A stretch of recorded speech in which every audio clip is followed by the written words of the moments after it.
Good morning, America, and welcome to this morning's huddle brought to you by Going on Offense. My name is Darrell Moon, and I'll be your host today. Thank you for being with us, and we hope you'll join the conversation today. We have a wonderful guest panelist with us today to talk about raising community morale.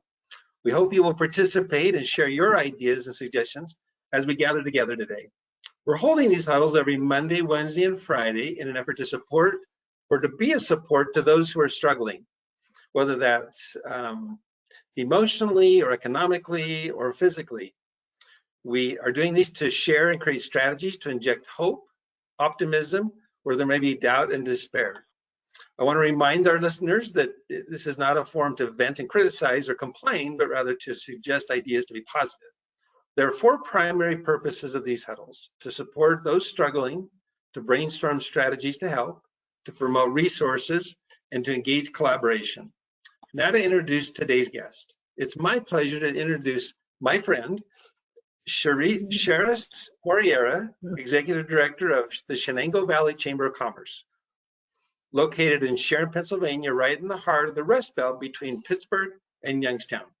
I'm going to invite Sherris to take 4 or 5 minutes to introduce herself and to share a comment or two about this topic today. But before I do, I want to invite you to participate in today's conversation. If you're willing to share your ideas and suggestions, just raise your hand on your control box at any time during the huddle, and I'll turn on your audio so we can hear from you. Sherris, it's a pleasure to invite one of the most bubbly, enthusiastic people I know to this conversation today. Would you introduce yourself a little bit and talk a little bit about what you're doing? Sure. Thank you. Thank you so much.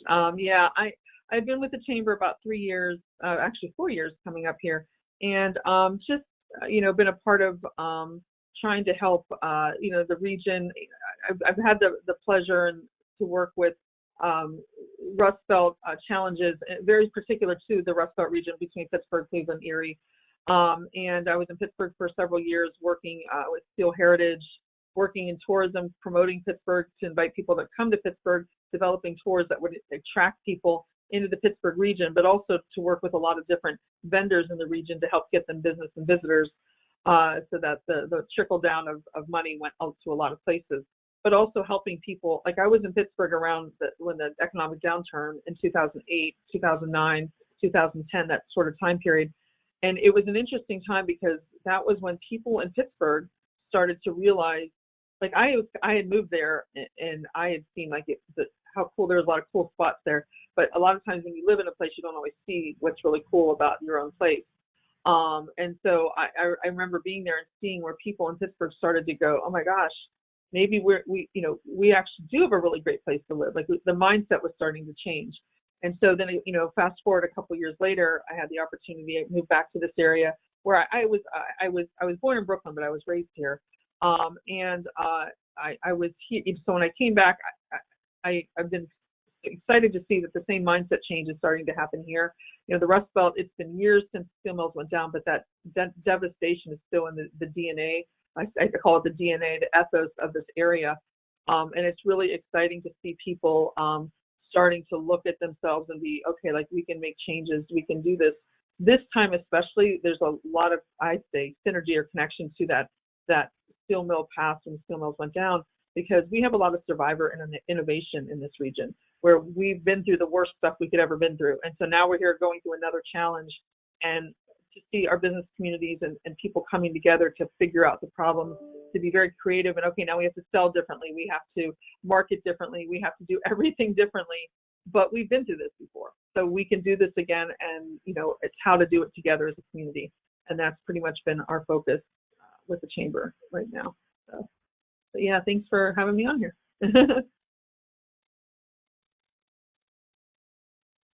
I'm not hearing you. I have to tell you, I'm not hearing you. I'm sorry. There we go. Can you hear me now? Yeah, can you hear me? I jumped onto the computer audio because I wasn't hearing you. I'm sorry. Here you are. Now can you hear me? I can perfectly. Perfect. So why don't we launch a couple of polls and just get an idea of some of the folks that are on. Let's ask, first of all, how would you rate your own morale today? Me or is that the poll we're the asking? group. So I'm going to launch this poll Good and one. ask the attendees to share kind of how they're feeling today. And after we ask them about their own personal morale, then we'll ask kind of how things are going in their community. So let's kind of get a temperature of the audience today. Well, that's a great idea. Looks like some people are coming in, mostly fairly positive.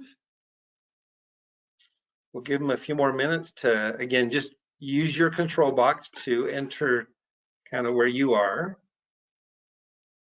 The majority have had a chance to respond. So let's go ahead and close and share this.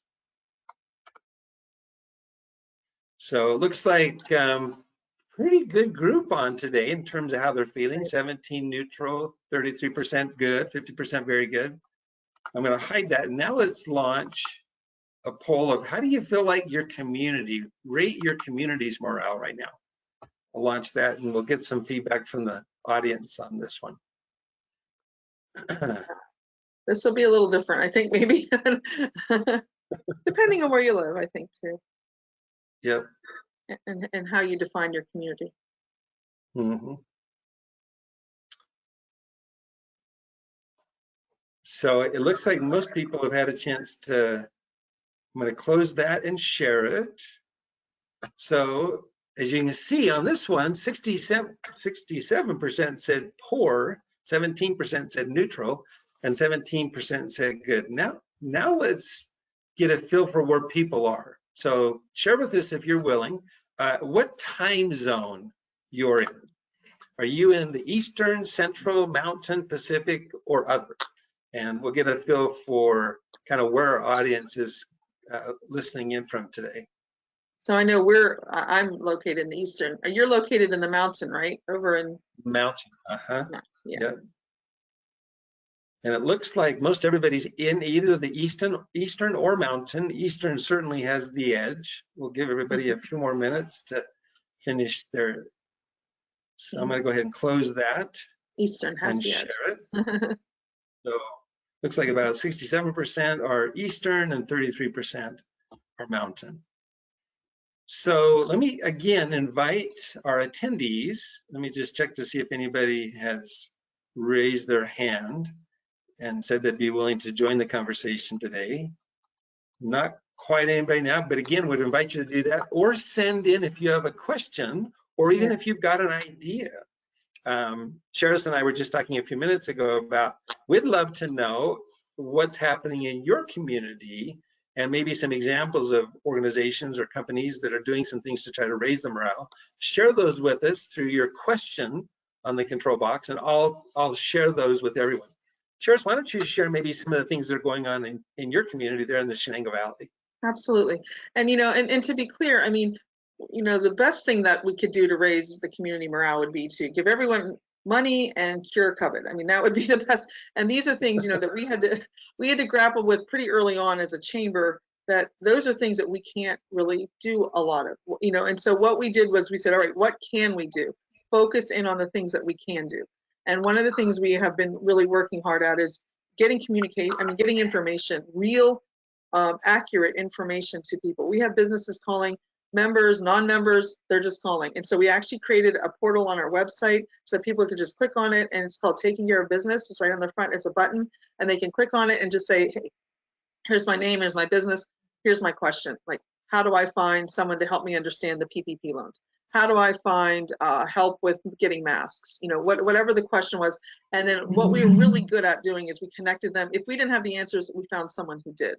So we have found that just getting some answers helps people feel better immediately. Like, it's not money, I know we get all that, but at least it's like, okay, confusion has been causing a lot of stress for people. So we kind of jokingly call ourselves the Google of the Valley. Like, people call us or email us or text us for questions, or they go on our website or Facebook page and ask, and we try to get those questions answered. And I think that that's one thing that people can focus on, is that's pretty doable. We can at least find answers for people. Another thing we've been trying to do is we've really been looking at our community, our businesses, our small businesses right now, especially, for example, our restaurant community, where everything has changed. They had to shut down, or they're doing curbside, or they have to do online. And so getting everyone up to speed. we started, and then we also have a lot of first responders and frontline workers and essential workers who are out there in the community. So we launched a support your first responders lunch initiative, where we work with a different business that has some extra money to buy lunches. We buy a big bulk lunch from a restaurant, so it gives them some business, and we get it out to a frontline group. Yesterday, it was the staff at Med Express. They're doing some of the COVID testing in our community, so we know they're frontline. Got them lunch. They were so happy, and then we post on social media. People blow that up. They see people they know, that it just makes them happy. The restaurant got a nice big sale, that day. So that's something we've actually we started that about 3.5 weeks ago, and we're over $3,000 that we've invested back in the community through this program. And we just had someone do an order of like 1,000 cookies that we're going to drop off. So that's another $500. I mean, it's just really amazing. It's a little thing, but it's a morale boosting, and it gets some money, real money to these businesses, real support to our frontline workers. So that's just one thing that we've done, trying to help, but also knowing what our help really is. Like, again, our help is not that we can throw money or cure COVID, but we can do, look at what you can do and focus on that.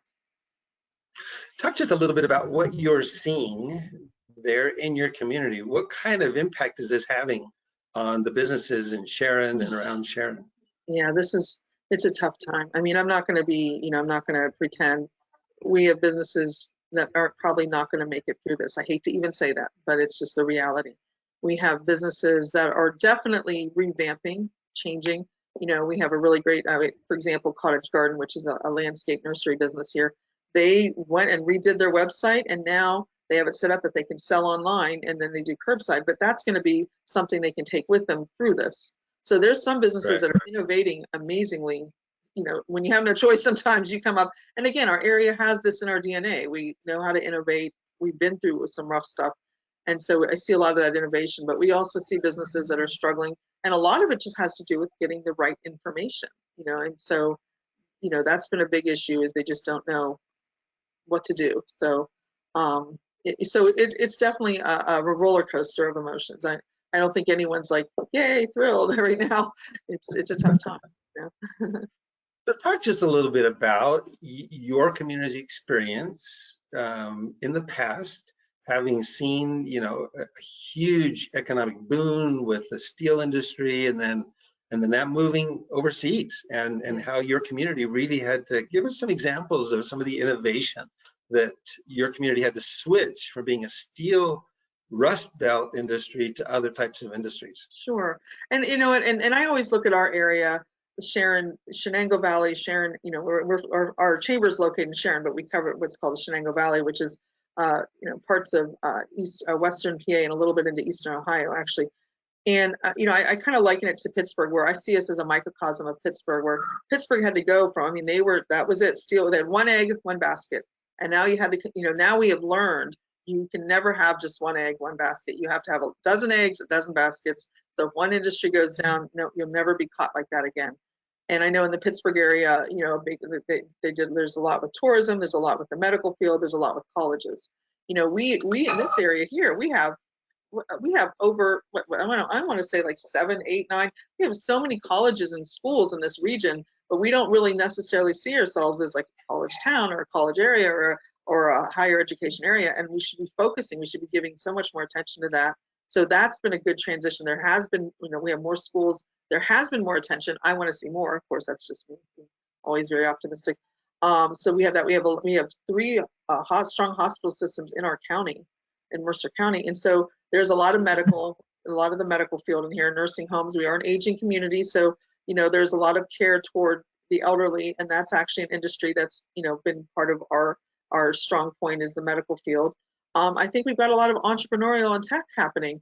We are working on people's mindsets opening up to see more of that, but we have a lot of entrepreneurs here because this is a very affordable area to live.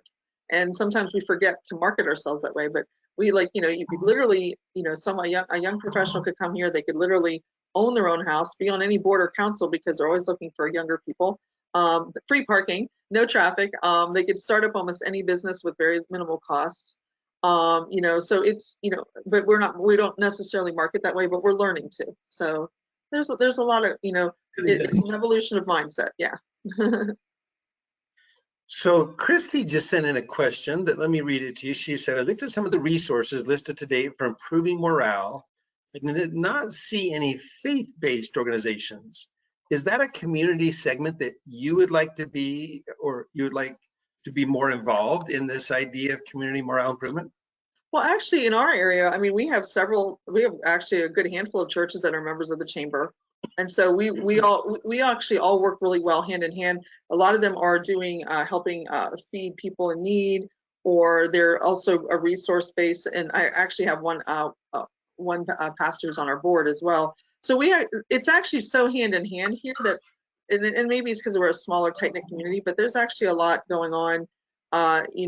We have the different, I think our challenge with some of the faith-based, that they're nonprofits too, is that they have been also struggling right now, because who has money to donate, who has money to, so, right. And we've been trying to get them information that they too have access to these PPP loans, because it is for faith-based. So we've been trying to get information to them. So they are definitely here, they're definitely involved with some of the morale raising, but they're also going through some of their own struggles too. So that's, when you can't, we have, you can't be having groups together, so people aren't attending church. They're doing it online. I'm seeing the Facebook Lives everywhere, but then maybe they're not getting the offerings that they used to get, so the support. So I think that there has been response, but there has also been struggle. So we're trying to help them too. Right. Thank you, Christy, for that question. I want to invite others to do the same. Share your questions or thoughts. And again, if you're seeing some things in your community that you feel like are helpful, share those with us and we'll send that out to everybody. So put those on your questions. Sherris, talk a little bit about just maybe your own personal emotions and struggles with this and what you're seeing among some of your staff there at the chamber. Yeah. So, and this is one of those things where we were sharing earlier that it's a big roller coaster ride. I mean, some days I wake up and I'm just like, oh, I'm going to do all this and help and be supportive. And some days emotionally, I'm a little drained or I'm a little down. And I have learned to not only be okay with talking about it because it helps other people feel okay to talk about it, but I've also accepted the fact that this might be the new normal. I mean, roller coaster might be the way it's going to be, because, every day I'm hearing stories of people struggling, but then every day I'm also seeing amazing people who are coming through and helping. Like, we have a whole group of people in this community that are making masks. I was show you one here. There's another one too. Who are just making, they're just doing it. They're making masks and they're donating them, and like they're helping us. Like, we have some communities that need them for their underserved families, and they're, I just picked up 103 today, like from 3 different homes that they put them on their porch. I usually leave them chocolate or something because I just want to give them something to thank them for, because they're just doing it for free, or very minimal cost. We get them some materials, and then also, so you see those beautiful acts of humanity, and that's what gives me hope that we're going to get through this. But every day it's a different, like every single day in the day, I'm like, oh, I'm great, and then some days, and then that same day I might hear something negative, and but even if I don't hear it, sometimes it's just our own emotions. This is a lot. There's a lot. It's a lot to deal with right now. Well, in the masks that you referred to, you're actually handing those out there at the chamber, correct? Yeah. So we're not in the masks, logistics business. I did not expect that. But again, we're all adjusting really quickly to everything as the need is. But, a week or so ago, there was an issue of, their state was like, so now everyone has to have masks to go out in public and stuff. And so a lot of businesses scrambling to get masks. And so I was able to connect them to the maker community, but also found some local suppliers who were able to help us out as well. But I'm also getting, because we're a smaller community and we're not so internet, like we have a lot of older people and maybe they're not on the internet. So I'm getting a lot of calls from older people who are just like, I need 1 mask, I need 2 masks. So I have a teeny tiny little stash, which I probably shouldn't announce, but that's okay. I have a teeny tiny little stash where they'll literally come. We have it set up that there's a counter there, so they can't come into the area, but they can come into where our counter is. And we put like I'll put, give me your last name, how many do you need to, put it in a little bag, put a few little other things in there with it, like, a magnet or this or that, something that things they can enjoy. And their name on the bag, and I set it on the counter, and then they come in and they grab them, because someone's got to help them. So then that becomes our role. If that's what the role if the role like that is opening up, then you just step into the role. It is what it is. So. Nice. So maybe share with us, as you and the chamber staff have been kind of going through this. Have you had discussions about how do we bring things back up and running again, and how do we keep morale? And as we do bring things back up, how do we keep morale at that point where we're actually bringing people back together, and some of the safety concerns? What are some of your staff sharing with you? Yeah. So the staff, the one thing the staff and I have been discussing is just our events, not just our events, everyone's events. Like we've got some major events coming up this summer, and we're already hearing of cancellations of things of others, and so we have to be aware that we're probably going to have to cancel some of our events, and also that other people will too. So sometimes as community defense events help define a community, like, oh, we have what's called water fire here. That's a big deal. I'm sure they're having discussions. Now, thankfully, they have one in July and one in August. So hopefully by then, maybe we'll be through some of this. But I'm sure that if everyone has to be thinking about all of this. And so that's a big thing that we've been discussing is, okay, without events, what is our community? How do we still do things that make the community feel like they're coming together, they're one? I mean, social media is great, but not everyone has access. So that's another conversation I've been having with Spectrum and Verizon to talk about how could we get, free or discounted access to those that don't have access, so yeah, those are the kind of discussions that we have. And it's funny, you never can have like, okay, we're going to talk about events, and then it turns into, well, what about people having access? What about, people having cars? What about, people being safe? And so these conversations segue a lot for sure. Okay, I got to get you to tell us about this river fire, because I remember you telling me about it when I was there. What a cool idea that your community's done for quite a while. Talk a little bit about that. Yeah, so water fire, I believe it started in Providence, Rhode Island, and a group of businesses and citizens came together to get that here. And basically we use our Shenango River. So we have this beautiful river that runs downtown Sharon, and it hasn't always been seen as an asset, and it wasn't seen as anything negative. I just think it was just sort of there. But we're aware that in other cities and other areas, riverfronts are a big deal. Revitalization, riverfronts can draw a lot of people, restaurants over the river, outfitters, kayaking, all this stuff. And so they started to be more focused on the river, and having this event, you set up like these I want to say fires, but they set up these sort of like, I can't even come up with the word, but they set up these fires across the river, in these metal, I want to say bowls, but I know that's not the right word, but I'm just blanking on that. And it's a really huge event. They have artists here, food vendors. It brought all these people to downtown Sharon. It started like 5 or 6 years ago. When it first started, people weren't necessarily coming to downtown Sharon, which used to be the center of everything at one time in the steel mill days. But once that went down, it just kind of sort of decimated this town a little bit. But that event started to help bring about revitalization through the arts. And that's been going on now for 5 or 6 years. I think we're one of only 2 or 3 cities. There used to be like maybe up to almost a dozen cities doing it. We're about 2 or 3 of the only cities left doing it still. It still draws a huge crowd for us, 15,000, 20,000 people downtown Sharon. And it's a great, it supports businesses, it supports different vendors, but it also helps the community kind of come together and say, define itself like, all right, this is a beautiful event. There is more to this community. We can still do a lot of good things together. So it's been a really positive event for our community, and that's I'm sure that's going to be a question. I'm sure they're grappling.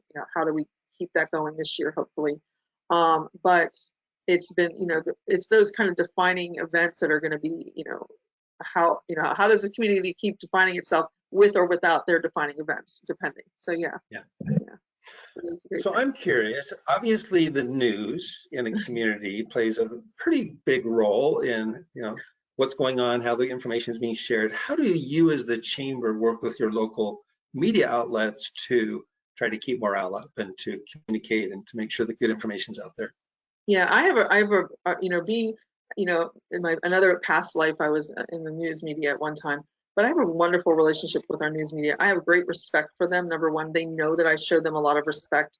I am a big believer in supporting them. If you have your local newspaper, local TV channels, your local media, it really, that's, you don't want to lose that. That's a real asset because they help, with covering stories, covering local businesses, covering all that stuff. And so I think they're a vital key to keeping morale up. I know that if I hear of any really great business doing something innovative, I'm immediately letting news media know so that the story coverage, because I know that helps them get stories. It helps our community read about good things that are happening. Something gives them some hope. It helps promote a business or two, that might need some extra coverage because there's not a lot of money for marketing right now, So I really see us as being a key component to connecting. For example, the city of Farrell is doing a special socially distanced parade, where they're going to do this parade to everyone stays in their homes, but it's a way to honor seniors and also honor our first responders.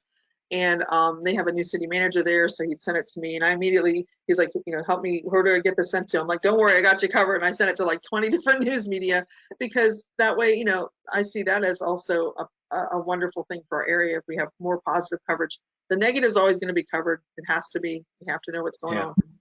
So if we can help the news media find the positive and help our businesses have a better relationship with the news media, I think that's a good thing too. So. Nice. So talk a little bit about how chambers work together, because you shared with me before that you actually have a very good working relationship amongst the chambers there in your area. Talk a little bit about maybe some of the things that the chambers together are doing right now to improve morale. No, yeah, I think that's really important. We've always been one to believe that we should be partnering with our other chambers. I mean, it doesn't make sense not to. If you join my business and I do some partnered events with other chambers, and that gets your business in front of more people, wouldn't you want that? Like, that's what we want to do. And during this time, especially, I know I've been working with the Youngstown Warren Chamber, so across the border, but they've been doing like when they have businesses asking for PPE supplies or different things, they're including us in the messaging in case we know of people or in case we have a need.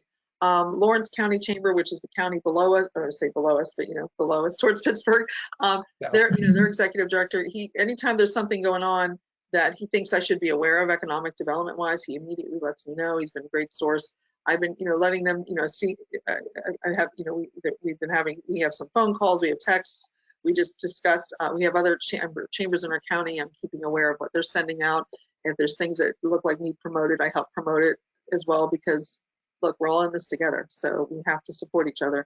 And we have to also start to look at ourselves more as a region anyhow, even though we all have our separate communities, absolutely. But as a region, we have very similar struggles. So why not find similar solutions together?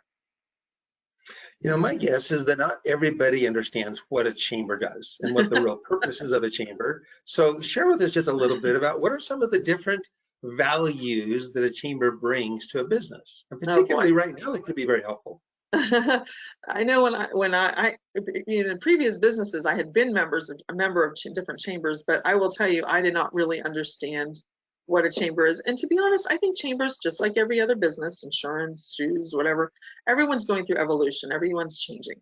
And I think that chambers have to reflect what the needs of the community are. So every chamber could be a little different depending on location. But basically, they're an organization where businesses come together and they get benefits from working better together, but they also get the benefit of a community vision. And we've been very strong in our vision about raising the quality of life in the community and being supportive of that, knowing that quality of life is actually what helps attract businesses as well, and because it attracts people, businesses and people. So we see that as a value for this area, especially. I think right now, one of the things we've been really working with our business community is, the needs, because right now, there's no sponsoring of golf outings right now. Like, that's not the way it's going to work. Everything's got to change, right?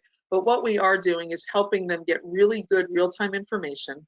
When we see, especially with the funding and funding issues, if there's information, we're not only getting it to them. We have like 13 municipalities in this chamber that we encompass. We're emailing those municipalities and asking them, here's information, take this, send it to any member. And I remember one municipality leader called and they were like, is this just for your chamber members? And we're like, no, right now, just send it to everyone. Like, everyone needs the help. One business failing is going to hurt all of us. So if we can get all these businesses to do better together, all the better. And I'm also listening a lot. Like, there's a lot of businesses doing some different innovative things. Again, I'm sending that information out to the news media. Maybe they'll get some coverage. It helps raise the morale. I think that those are the kind of things that we're able to help businesses with. But really, truly, just like, what can we help you? Like, we're literally asking them, what can we help you with? They reach out to us. They just know that they have someone they can lean on during this time who can help get them connected to that information. To be honest, I think that's been the most valuable thing we can help businesses with right now, is to let them know they're not alone. You know, you mentioned quality of life as being kind of a primary purpose for the chamber. And obviously quality of life right now has changed in many ways. And our health is often the foundation of our quality of life. If we don't have good health, things go awry. Yeah. And obviously emotional health is huge right now. Talk a little bit about what you're seeing in your community to support emotional health and well-being. Right.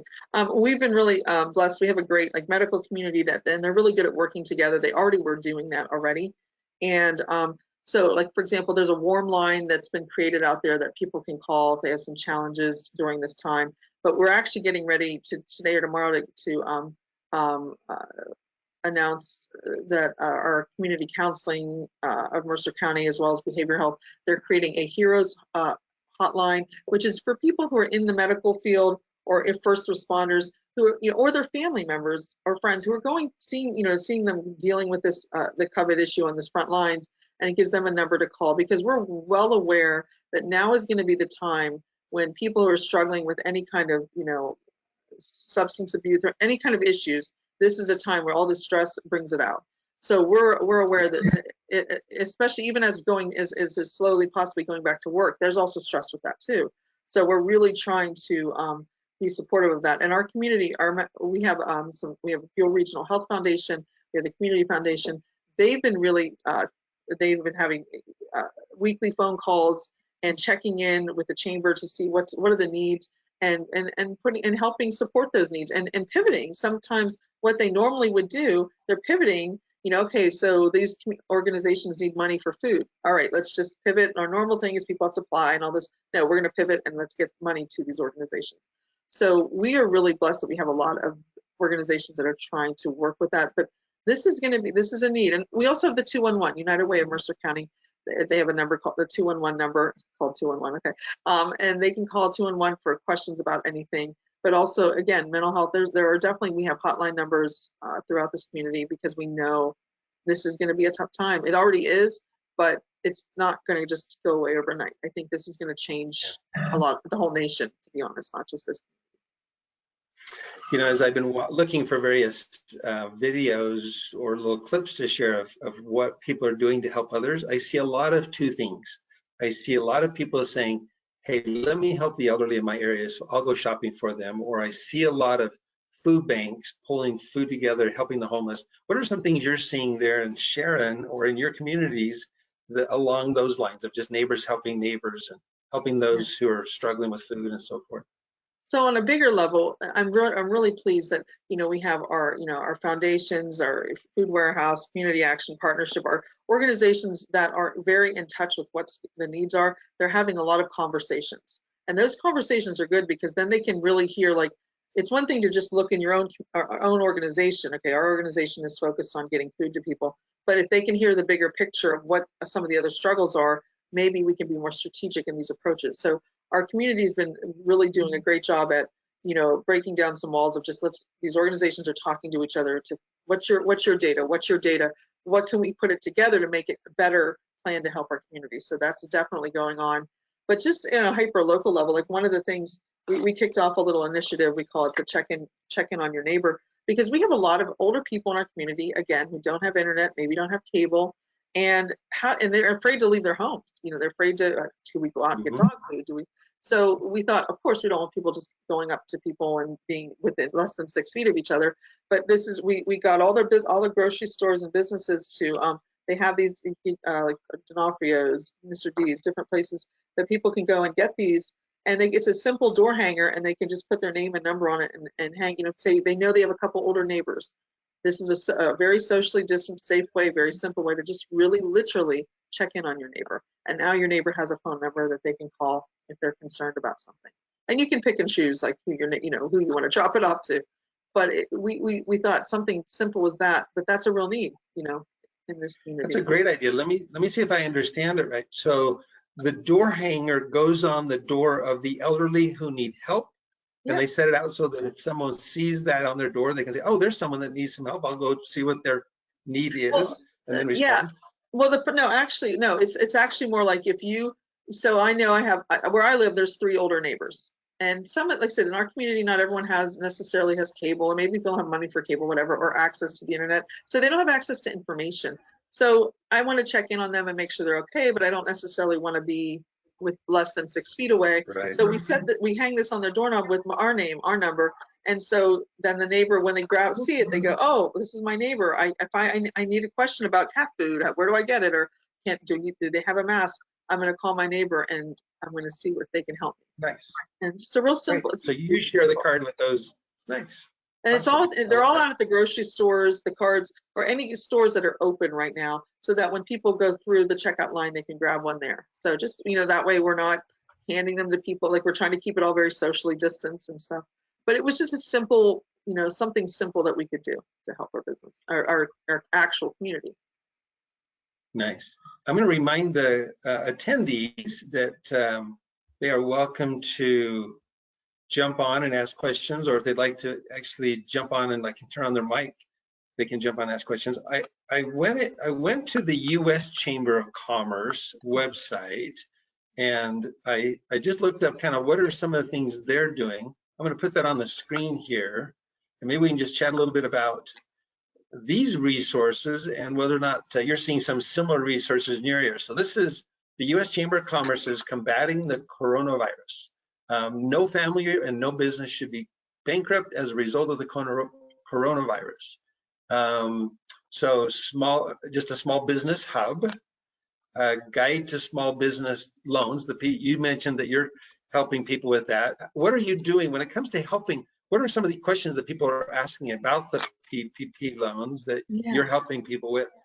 Yeah, and we actually have a link on our website. A lot of people do on our website about just like local information about COVID, about the closures, etc., and that we try to keep updated so people can check on that as well. I'm really thankful we have someone from our Gannon University Small Business Development Center. She's on our board. So we've been sending a lot of people with those questions there. Again, we don't necessarily have all the answers, but we know where to connect you to find the answers.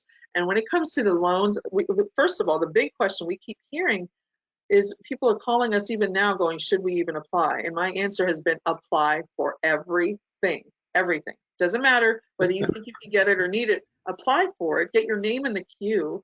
And then once you get it, you can make decisions on whether you take it or not. And by then you've hopefully done more research and you know more answers. But I'm like, do not wait, just apply. You don't have to accept it, but it will give you that time to find out for sure. Right now there is still funds for the PPP funding. You have to go through your bank, go to your banker and get connected and get that, go after it. So we're hearing that just the basic stuff, should we apply? But we're also hearing more nuanced stuff. Once we have it, how do we bring our employees back? We did a webinar last week with one of our member law firms, and it was a webinar like, now that we have the funding, whether it's the PPP or the EIDL, what do we do now? And it was a great webinar, but what we found, we ended up getting like 75 questions people were typing in. So we did a follow-up webinar of just the questions, because we just realized, okay, here's the details, but they still have questions. So, and the questions were like, is a truck a business? Is it considered an expense? What's a utility? Is a cell phone utility? It was all over the board. And so, and to be honest, everyone still has questions, even the people managing the funds, because it's all new stuff. This is all new ground for everyone. Yeah. So I'm always telling people, be patient, because we're all figuring this out together, So. Nice. So yeah, the EIDL loan is on here. Town Hall series. So it looks like the National Chamber is sounds like you've been holding some Town Hall webinars and things as well. Sure. Any others that you want to share with us that maybe you've been doing? Yeah, gatherings, webinars. Yeah, so the webinars are helpful. We do some Zoom calls, but we also do some just simple stuff. Like right now on Facebook, we have so there's a chamber page, but then we also have a Shenango Valley. There's a takeout page, which is all restaurant food related. And we had some great people in our community who developed that, and then we've just been amplifying it. So that helps our restaurant community, and people are just putting out pictures of food. It's just amazing. You're like seeing all this food, and people are like trying restaurants they never have been to, because they also see how important it is to support them. But on the Shenango Valley retail page, which is all more like small businesses that aren't necessarily restaurant focused, and we do like giveaways. And I know this seems funny, but it's like, So we do this giveaway every day. Like today is the Chamber's giveaway, and we're giving away a gift card for a book. And we're asked, so the contest is, what's your favorite book?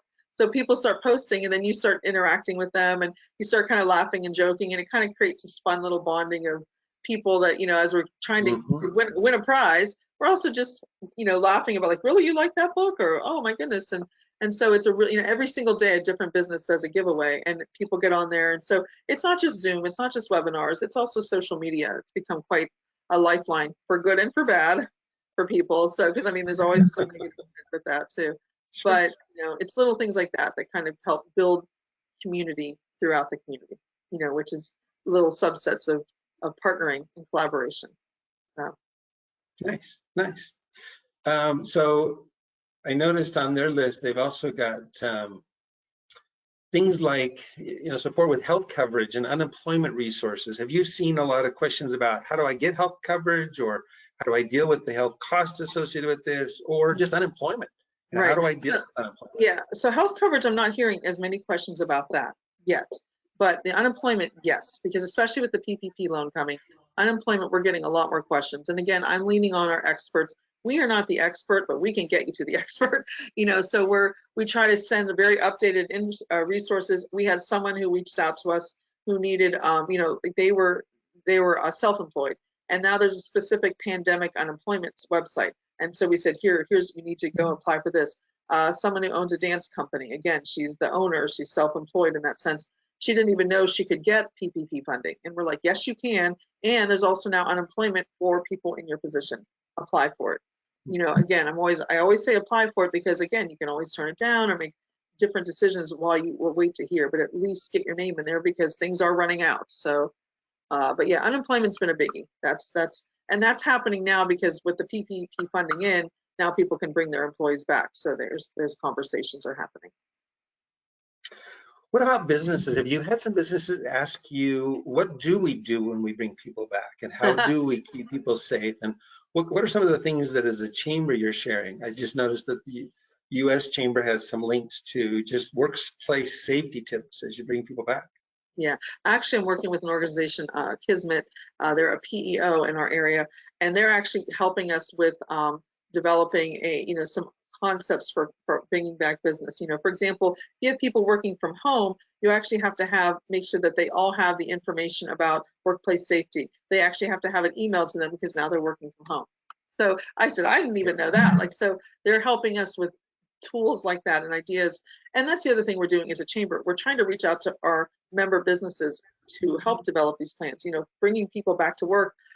We have a lot of, for example, our municipalities have received some funding and to help some of our businesses. And as they're deciding which way, what ways they can help, one of the things we reference to them is, marketing could help them right now. A little bit of money, just because there's not a lot of these loans, they're not covering money for marketing. So maybe throw $500 at them for just marketing, for for advertising in our local papers, for Facebook ads, for whatever it can take to help them, or to create some flyers or posters to put out.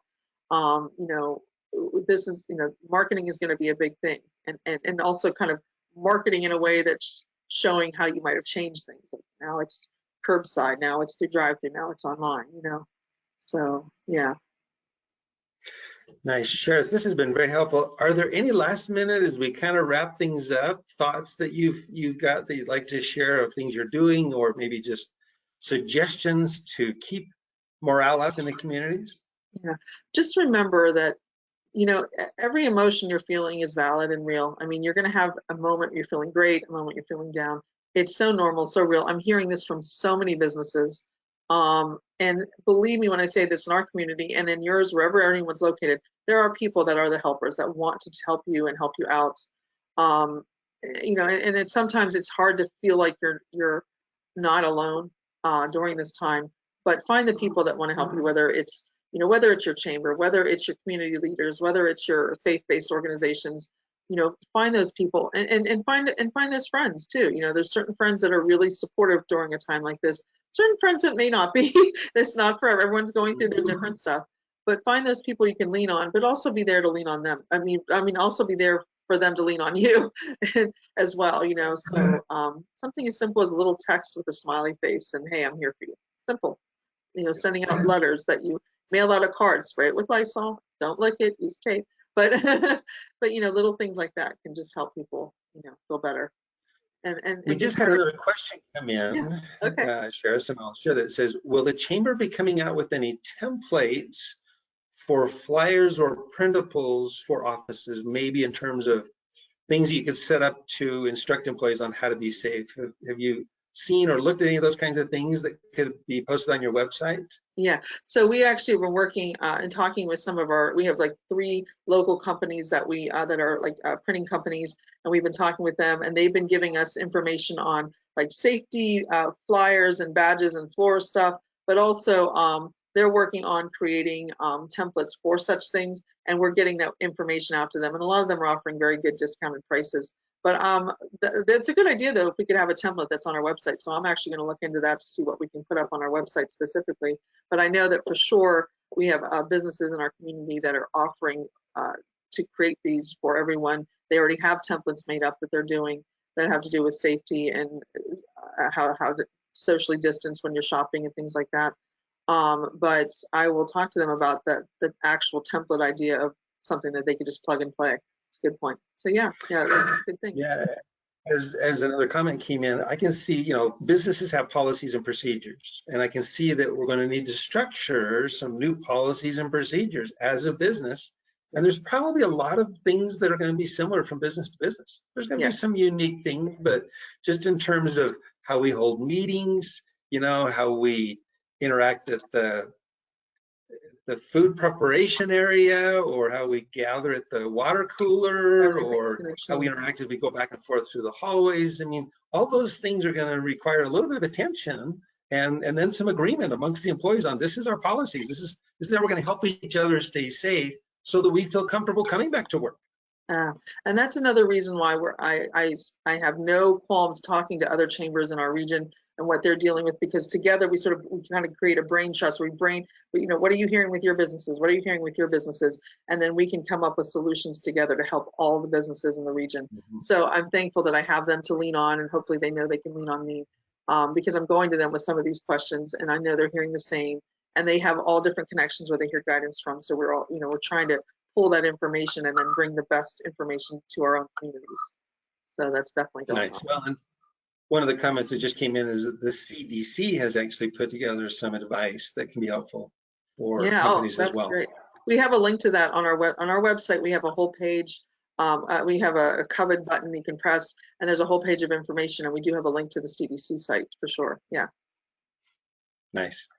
Well, we're going to go ahead and wrap things up today. Sherris, thank you so much. In conclusion, I would like to just let people know that this Friday, May 1st, we'll have our guest panelists will be a husband and wife, Jessica and Marlon. Jessica Brooks Woods is the CEO of the Pittsburgh Business Group on Health, a leading healthcare employer coalition in the Western Pennsylvania area, empowering employers to change healthcare. Marlon Woods is the CEO of Benefits Consulting, the Match.com of health and welfare benefit solutions for employers, and Amazon bestselling author. The conversation will be about the new tomorrow, preparing to reopen. Immediately following the huddle today, you'll be receiving an email survey asking you to give us feedback on today's huddle. We'd love to get your feedback and thoughts on how we can make it more effective in the future. Please send in ideas and suggestions for themes for future huddles through the Contact Us page on goingonoffense.com. Again, if you'd like to be a guest panelist, please share with us that you would like to, and we'll include you in the future huddle. We want to thank today's panelists. Thank you so much, Sherris, for your contribution. We also want to thank all the organizations that have gotten behind this effort. You can go to our website, goingonoffense.com, and there are many ideas and suggestions and resources and companies that are sharing help. Many organizations are offering free services right now. Those are all listed on the website. We also want to let you know that the recording of today's huddle will be on our website later today.